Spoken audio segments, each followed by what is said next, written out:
We are an environment and development non-government organization, or NGO, and our primary mission is to work towards the sustainable development of the natural resources in the Portland Bight protected area, which is Jamaica's largest protected area. The Mason River protected area was declared by NEPA in 1998.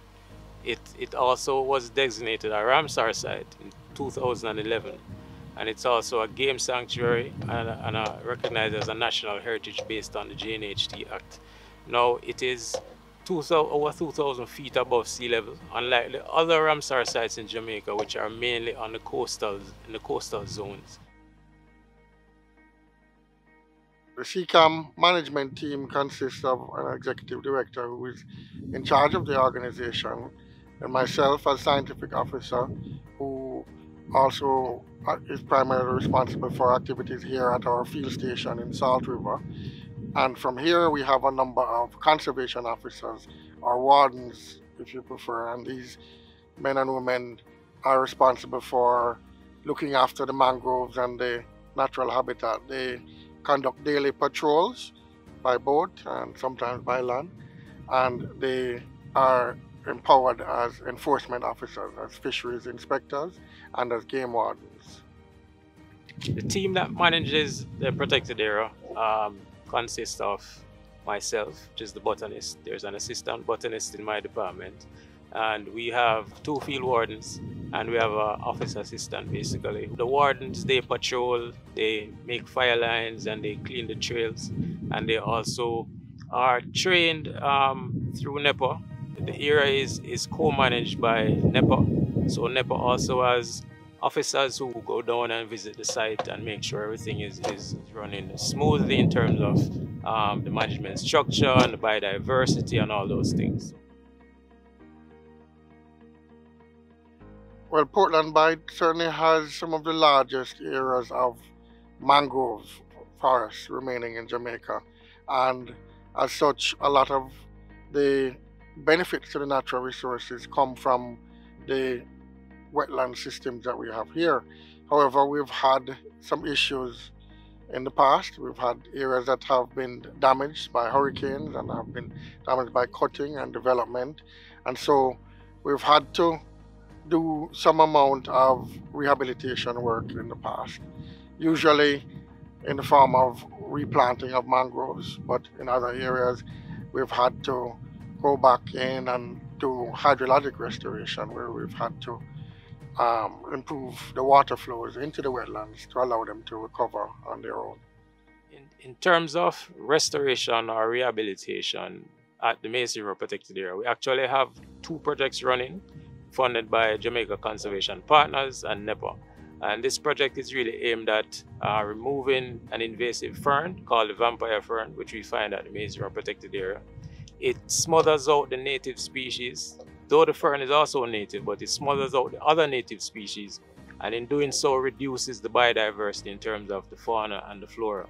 So our goal through these projects basically is to remove the fern and rehabilitate, restore these areas with native species. This project is headed by our assistant botanist, TaChala Cross, and so far we're doing well, and we will continue this for the next couple of years until we get to a point where we can have natives back in the areas that are now covered by the invasives.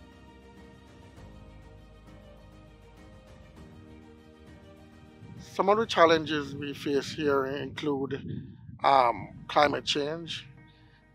That's a major one, because most of the wetlands, especially the mangroves, even though they look like they're very hardy plants, they are sensitive to, very, very sensitive to changes in sea level. They're very sensitive to storm damage. And so whenever we have a storm, they are the ones that take the majority of the impact. In this way, they act to protect the communities and the forests inland, but it comes at a price to the wetland. And so when we have severe weather events, one of the things that we try and do is to respond quickly to see if there are ways we can assist the system to recover. But apart from climate change, there are also threats from just human activity, agriculture, the use of pesticides and fertilizers in particular also have an impact. The chemicals, agrochemicals that make their way into the environment usually make their way to the sea. And on the way there, they encounter the mangroves. And the mangroves are very useful in that they help to clean up the water, to remove some of the impurities.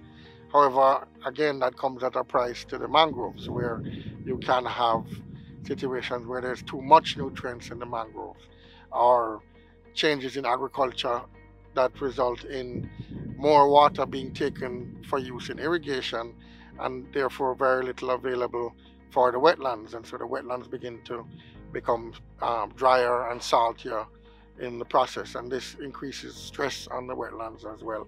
And so there are lots of challenges that we have to face, and foremost among them is we need to recognize how our actions can have an impact on mangroves and wetlands, even though they're far away from where we live and work.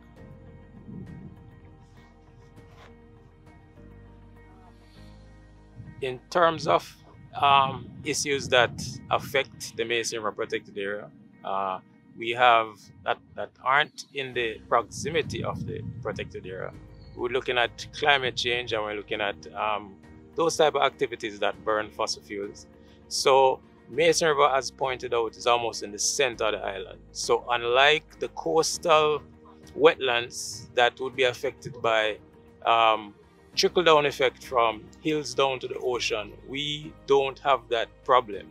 So our problem is much further, and it basically has to do with climate change. So with the climate changing, the species at the Mason River protected area will be negatively affected. These species need the type of hydrology that is there, it needs the type of water regime that is there, and with less rainfall or heavier rainfall or hotter climates, these species will basically be adversely affected and possibly not survive those changes if it's a very big change.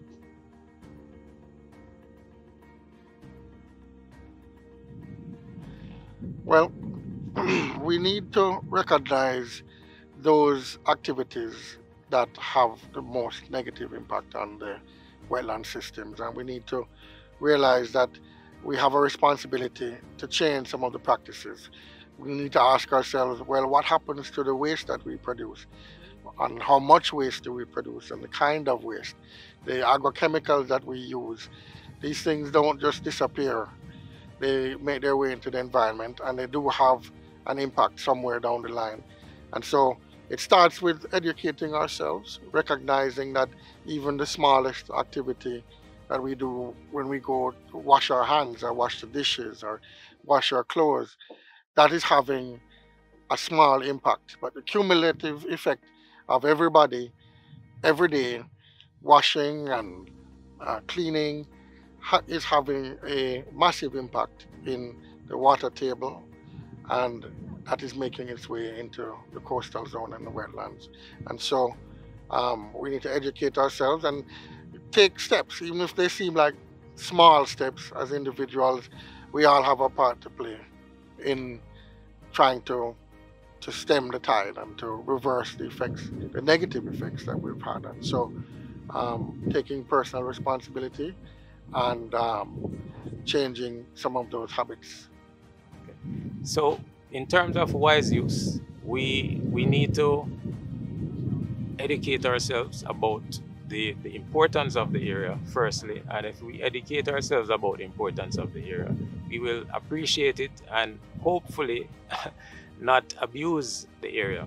So as pointed out, the area is one that provides water to both the north and the south. The Mason River protected area is in the watershed area that provides water to the north, the rivers going to the north, and also to the rivers going to the south. So in keeping this area in a good condition in terms of the biodiversity, in terms of not having fertilizers, in terms of not having fires around this area, basically you would be doing we'll be doing ourselves a favor, because it provides water for rivers going to the north, going to the south. It provides water for the farmers in the area. It provides water through springs, which are in the Mesa River Protected Area for the residents in the area as well. So basically, it's just to treat it as important as the services that it provides, and we would be fine.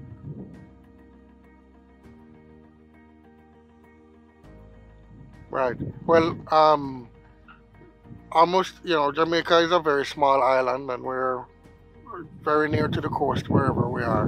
And so any activity that we do that has an impact on the environment will eventually trickle down and have some impact on the coastal zone. The wetlands that we're talking about are mostly located here in the coastal zone, and they do act as a buffer to protect us from the impacts of the sea during storms and storm surges, and they also protect the sea from the impacts from the land, the runoff, the siltation, the agrochemicals, and so on. But what that means is that these ecosystems can be impacted by activities that we may think is relatively far away.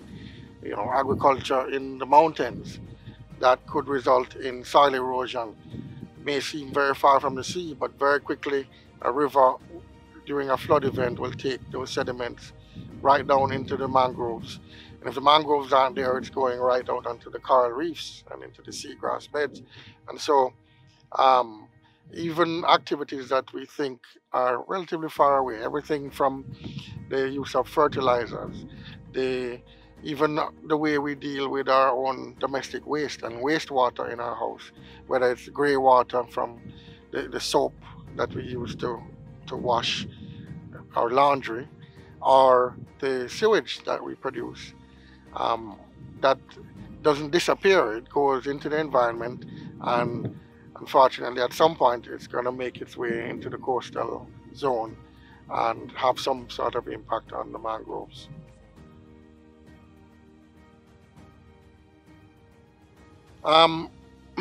From where I sit as a manager, it appears to me that the long-term effect of climate change is going to have a devastating effect on our wetlands.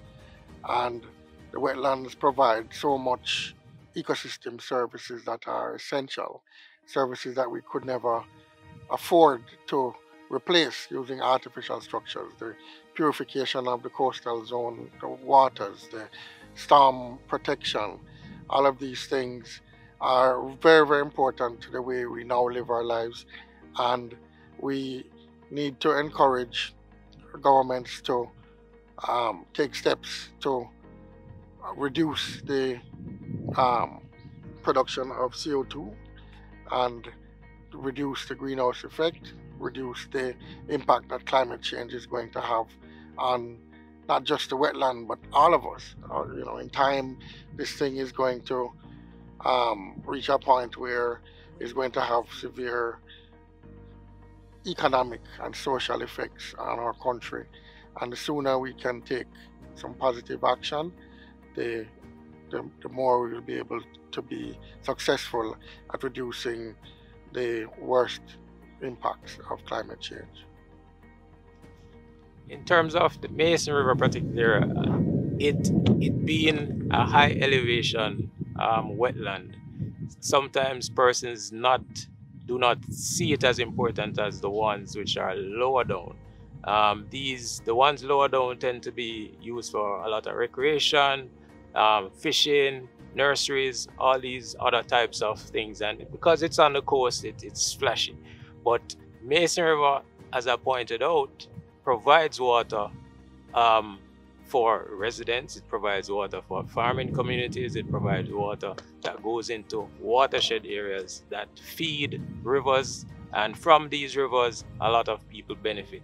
And also people fish in these rivers, people use these same rivers for recreation. But because the Mason River is far away from most of where the attractions are, you tend to not see the importance of it. So my point is, all the wetlands are important, whether they're along the coast, whether they're up in the hills, because they all have these features that provide services not just to those around them, but those far away as well, even though you might not know it.